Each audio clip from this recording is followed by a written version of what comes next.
आप देख रहे हैं मॉनिटर इंडिया। मैं हूं गजनफर अब्बास। आजकल सब जगह Bollywood movie the Kerala story की चर्चा है। फिल्म थिएटर में रोज करोड़ रुपए कमा रही है, लेकिन जब से फिल्म रिलीज हुई है विवादों में घिर गई है।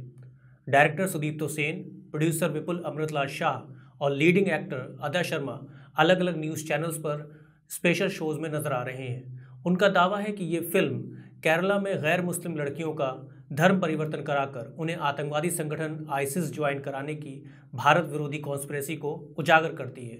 लेकिन क्या हकीकत यही है जो बताया जा रहा है? ये एक एक्सप्लेनर वीडियो है जिसमें आप केरला स्टोरी का पूरा सच जानेंगे। सबसे पहले जानते हैं कि फिल्म कैसी बनी है। थिएटर्स में लोगों की भीड़ इस फिल्म को देखने के लिए ज़रूर उमड़ रही हो, लेकिन फिल्म के रिव्यूज़ बताते हैं कि फिल्म एक कमज़ोर और नाटकीय कहानी है। खराब लेखन और डायरेक्शन ने इसे इस्लामोफोबिक प्रोपेगेंडा बना दिया है, जो गैर मुसलमानों में मुसलमानों के खिलाफ नफरत भरने के लिए काफ़ी है। एक एक करके बताते हैं कि अलग अलग मीडिया ने इस फिल्म पर क्या रिव्यू दिया। न्यूज़ 18 और आज तक के हिसाब से ये एक एजेंडा वाली फिल्म है जिसे हजम कर पाना मुश्किल है। जनसत्ता ने अदा शर्मा के अभिनय को सराहा, पर कहा कि ये फिल्म एक तरफा नज़रिया पेश करती है। लल्लन टॉप और स्क्रॉल के एनालिसिस के मुताबिक फिल्म इस्लामोफोबिक कंटेंट से भरी हुई है। ओटीटी प्ले का कहना है कि सच को छिपाने के लिए प्रोपेगेंडा का सहारा लिया गया है। तो वहीं इंडियन एक्सप्रेस के रिव्यू के हिसाब से एक खराब प्रोडक्शन और एक्टिंग का नमूना है। इंडिया टुडे ने लिखा कि इस फिल्म में एक प्रोपेगेंडा को नाटकीय रूप दिया गया है। रेडिफ के अनुसार ये एक डिस्टॉर्टेड फिल्म है जो लोगों में सांप्रदायिक नफरत को बढ़ावा देती है। द प्रिंट ने भी इस फिल्म को एक खराब लेखन और प्रोडक्शन के साथ एक ऐसे कॉमिक की कहानी जैसा बताया जिसमें प्रोपेगेंडा को बढ़ा चढ़ाकर दिखाया गया हो। तो वहीं द हिंदू ने इस फिल्म को भावनाओं पर फोकस करके अपने पर्सनल बेनिफिट के लिए बनाई गई एक ऐसी फिल्म बताया जो सिनेमा से नहीं बल्कि राजनीति से प्रेरित है। इतने खराब रिव्यूज़ आने के पीछे बहुत सी वजह हैं। फिल्म को देखकर मैंने एनालिसिस किया कि फिल्म ह्यूमन ट्रैफिकिंग पर फोकस करने के बजाय बीजेपी और आरएसएस की कॉन्स्पिरेसी थ्योरी लव जिहाद पर ज़्यादा फोकस्ड है। फिल्म में दिखाया गया है कि केरला के कासरगोड डिस्ट्रिक्ट में मुस्लिमों का एक ऐसा नर्सिंग कॉलेज है जहां आतंकवादी ओसामा बिन लादेन के सपोर्ट में कॉलेज की दीवारों पर पोस्टर बने हुए हैं। दो हिंदू लड़कियां शालिनी और गीतांजलि और एक क्रिश्चियन लड़की नीमा आसिफा नाम की एक मुस्लिम लड़की के साथ कॉलेज के हॉस्टल में रूममेट हैं। और आसिफा आईएसआईएस के लिए अपने दोस्तों रमीज़, अब्दुल और इशाक की मदद से इंडिया से लड़कियों की भर्ती का काम करती है। गैर मुस्लिम लड़कियों को नासमझ और कमज़ोर दिखाया गया है। फिल्म के सारे मुस्लिम किरदारों को टेरर और एक्सट्रीमिस्ट आइडियोलॉजी वाला दिखाया गया है और ऐसा लगता है कि जैसे केरला के सारे मुसलमान गैर मुस्लिम लड़कियों का धर्मांतरण कर उन्हें आईएसआईएस ज्वाइन कराने का ही काम करते हैं। फिल्म में सिर्फ लड़कियों को ही नहीं, एक क्रिश्चियन लड़के को भी ब्रेन वॉश करके मुस्लिम बनाकर आईएसआईएस ज्वाइन करने के लिए सीरिया जाते हुए दिखाया गया है। फिल्म में हास्यास्पद बात यह है कि इसमें एक ऐसे ड्रग की बात की गई है जिसको खाने से किसी का भी ब्रेन वॉश करना मुमकिन है। ये फिल्म लोगों की भावनाओं से कनेक्ट करके उन्हें इमोशनली ट्रैप करने का एक टूल जैसा मालूम देती है। फिल्म इस्लामोफोबिया ही नहीं फैलाती बल्कि भारत के सबसे शिक्षित राज्य केरला को बदनाम भी करती है। फिल्म राइट विंग राजनीति से प्रेरित है क्योंकि इसमें वामपंथी विचारधारा और हिजाब को भी टारगेट किया गया है। फिल्म की लीड रोल एक्टर अदा शर्मा को इस फिल्म से बहुत उम्मीदें हैं क्योंकि इससे पहले उनकी 6 फिल्में लगातार फ्लॉप हो गई थीं। उम्मीदें इतनी ज़्यादा थीं कि फिल्म को जवाहरलाल नेहरू यूनिवर्सिटी में रिलीज से भी 3 दिन पहले स्क्रीन कर दिया गया। फिल्म को देखकर लगा कि सुदीप्तो सेन और विपुल शाह विवेक अग्निहोत्री और उनकी Islamophobic movie the Kashmir file से ज़्यादा प्रभावित हुए हैं। केरला के मुख्यमंत्री पिनाराई विजयन ने कहा कि ये फिल्म आरएसएस द्वारा केरला को बदनाम करने के लिए एक प्रोपेगेंडा है। वेस्ट बंगाल में ममता बनर्जी ने फिल्म को बैन कर दिया, लेकिन कश्मीर फाइल्स की ही तरह इस बार भी बीजेपी शासित राज्यों में इस फिल्म को टैक्स फ्री कर दिया गया और बीजेपी की तमाम नेताओं ने लोगों को फिल्म देखने की अपील की। यहाँ तक कि कर्नाटक के चुनाव प्रचार में देश के प्रधानमंत्री ने भी केरला स्टोरी को भुना लिया और कहा कि ये स्टोरी एंटी इंडिया प्लॉट को एक्सपोज करती है। फिल्म के खराब रिव्यूज़ और इसके विवादित होने के पीछे फिल्म निर्माताओं के ऐसे दावे हैं जिन्हें सच बताकर फिल्म को पॉपुलर करने की कोशिश पिछले साल से हो रही थी। पिछले साल नवंबर में इस मूवी का ट्रेलर आया जिसमें एक्टर अदा शर्मा फिल्मी नाम शालिनी उन्नीकृष्णन कहती हैं कि वो शालिनी से फातिमा बा बना दी गई हैं और वो अफगानिस्तान की एक जेल में आतंकवादी होने के आरोप में सजा काट रही हैं। और वो अकेली नहीं है, बल्कि उनके जैसी 32,000 लड़कियां हैं जिनका धर्म परिवर्तित कराकर ISIS ज्वाइन कराया गया। ये ट्रेलर बहुत ही सनसनी फैलाने वाला था, जिससे फिल्म का बहुत प्रमोशन हुआ और लोगों को इस फिल्म को देखने की जिज्ञासा बढ़ने लगी। दूसरा दावा है कि केरला के 2 पूर्व मुख्यमंत्रियों ने राज्य में कन्वर्जन और ISIS रिक्रूटमेंट के रैकेट पर स्टेटमेंट दिए थे, जिनको फिल्म के डायलॉग के रूप में भी इस्तेमाल किया गया।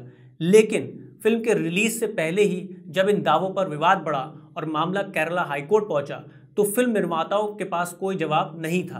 प्रोडक्शन टीम ने माना कि ये फिल्म 32,000 लड़कियों की नहीं, बल्कि 3 लड़कियों की कहानी है। कोर्ट की सुनवाई के बाद central board of film certification के निर्देश पर निर्माताओं को अपना प्रमोशनल डिस्क्रिप्शन भी चेंज करना पड़ा और 10 सीन्स भी हटाने पड़े। लेकिन आज भी न्यूज़ चैनल्स के इंटरव्यूज़ में सुदीप्तो सेन और उनकी टीम यही कहती नजर आती है कि उन्होंने इस फिल्म पर 7 साल की रिसर्च की है और उनका हजारों कन्वर्जन का दावा सही है। गोदी मीडिया के न्यूज़ एंकर्स भी लोगों को इन दावों की सच्चाई बताने के बजाय मूवी के प्रमोशन में लगे हैं। असल में केरला स्टोरी के निर्माताओं के दावे झूठे हैं। झूठी खबरों का फैक्ट चेक करने वाली वेबसाइट ऑल्ट न्यूज़ ने पिछले साल केरला स्टोरी में दावा किए गए 32,000 केसेस की जब जांच पड़ताल की, तो पाया कि ये फिल्म निर्माताओं का इमेजिनरी फिगर है और इसका सच्चाई से कोई लेना देना नहीं है। केरला पुलिस ने भी इस दावे को बेसलेस बताया था। रिसर्च में पाया गया कि फिल्म डायरेक्टर सुदीप्तो सेन ने कहा कि केरला के पूर्व चीफ मिनिस्टर ओमन चंडी ने 2010 में असेंबली में कहा था कि राज्य में हर साल 2800 से 3200 लड़कियां इस्लाम धर्म अपना रही हैं। इसको कैलकुलेट करके उन्होंने अगले 10 साल का 32,000 का आंकड़ा निकाला और दावा ठोक दिया। सेन ने यह भी कहा कि केरला के एक और पूर्व मुख्यमंत्री VS अच्युतानंदन ने कहा था कि केरला अगले 20 सालों में इस्लामिक स्टेट बन जाएगा, जबकि मीडिया में आज तक ऐसी कोई रिपोर्ट नहीं आई जो सुदीप्तो सेन के दावों को सही ठहराती हो। तो असल में केरला के दोनों पूर्व मुख्यमंत्रियों ने क्या कहा था? इंडिया टुडे की 25 जून 2012 की रिपोर्ट कहती है कि ओमन चंडी ने केरला विधानसभा को सूचना देते हुए कहा था कि राज्य में 2006 से 2012 के बीच 7,713 लोगों ने इस्लाम कबूल किया और 2,803 लोगों ने हिंदू धर्म अपनाया और 2006 से 2009 के बीच 2,667 लड़कियों ने इस्लाम धर्म अपनाया था। ना ही उन्होंने जबरन धर्मांतरण की बात की थी और ना ही लड़कियों के ISIS ज्वाइन करने की कोई बात कही थी। ऑल्ट न्यूज़ ने जब इस मामले में सुदीप्तो सेन से वो मीडिया रिपोर्ट साझा करने को कहा जहां उनके दावे की पुष्टि हो, तो सेन ने ऑल्ट न्यूज़ को व्हाट्सएप मैसेज में जवाब दिया, let the intolerance reach a crescendo, I will share my data after the film is released, why I should defeat the cause of my film. Alt news ने जब सेन के तीसरे दावे यानी CPIM लीडर और पूर्व मुख्यमंत्री VS अच्युतानंदन के कथित बयान की पड़ताल की, तो पता चला कि सेन ने मार्च 2022 में केरला स्टोरी के पहले टीजर में अच्युतानंदन की एक क्लिप इस्तेमाल की थी, जिसमें उन्होंने मलयालम में जो बोला था उसका इंग्लिश सबटाइटल रॉन्ग ट्रांसलेशन था। यानी सुदीप्तो सेन ने ओमन चंडी और VS अच्युतानंदन दोनों के स्टेटमेंट को मिसकोट करके केरला स्टोरी को आधार दिया। अब आपको केरला स्टोरी की असली स्टोरी समझ में आने लगी होगी। असल में केरला स्टोरी की पटकथा नई नहीं है। सुदीप्तो सेन ने 2018 में कथित लव जिहाद पर in the name of love नाम से डॉक्यूमेंट्री बनाई थी, जिसमें उन्होंने दावा किया था कि केरला से 17,000 और मैंगलोर से 15,000 यानी टोटल 32,000 लड़कियां धर्म परिवर्तित करके ISIS ज्वाइन करने सीरिया और अफगानिस्तान चली गई हैं। उन्होंने उसी डॉक्यूमेंट्री को मैनिपुलेट करके अब फीचर फिल्म में तब्दील कर दिया है। फिल्म के एंड में तीनों लड़कियों की फैमिली की टेस्टिमनी दी गई है, जिसमें बताया गया है कि शालिनी की मदर ने जो उन्हें वीडियो इंटरव्यू दिया था उसे फिल्म में इस्तेमाल करने से मना कर दिया। शालिनी अभी केरला की 4 और लड़कियों के साथ अफगानिस्तान की एक जेल में बंद है। गीतांजलि की फैमिली कोझिकोडे के एक गांव में रह रही है, तो वहीं नीमा केरला के किसी अनडिस्क्लोज्ड जगह पर रह रही है। अगर हम इंडिया से ISIS से जुड़ने वालों की संख्या की बात करें तो United states department of states country reports on terrorism 2020 की रिपोर्ट बताती है कि भारतीय मूल के 66 लोगों ने ISIS ज्वाइन किया।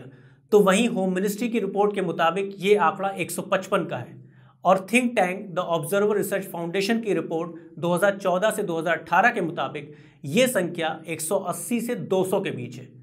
इनका रिसर्च पेपर बताता है कि पूरी दुनिया के 110 देशों में से लगभग 40,000 लोगों ने ISIS को ज्वाइन किया था। तो क्या सुदीप्तो सेन की फिल्म के मद्देनज़र ये मान लिया जाए कि उन 40,000 में से 32,000 लड़कियां अकेले भारत से ISIS ज्वाइन करने चली गई थीं और ना तो केरला सरकार को और पुलिस को इसकी कोई खबर लगी और ना ही केंद्र सरकार और खुफिया एजेंसियों को।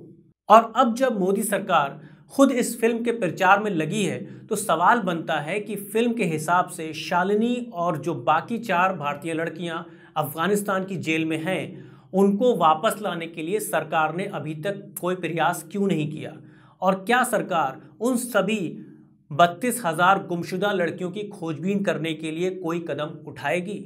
इस फिल्म को देखने के बाद गैर मुस्लिम लोग मुसलमानों को, खास तौर पर केरला के मुसलमानों को शक की निगाह से देखेंगे। शायद वो मुस्लिम दोस्त बनाने से भी डरें कि कहीं उनके साथ कुछ गलत ना हो जाए। ये film central board of film certification के फिल्मों को जांचने के तरीके पर भी एक गंभीर सवालिया निशान लगाती है। ऐसा पहली बार नहीं है जब कोई इस्लामोफोबिक मूवी बॉलीवुड में बनी है।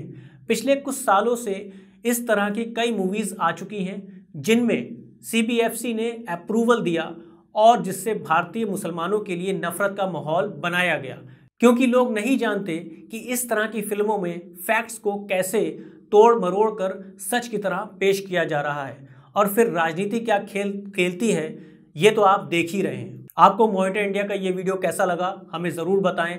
हमारी अगली वीडियोस को देखने के लिए मॉनिटर इंडिया को सब्सक्राइब ज़रूर करें।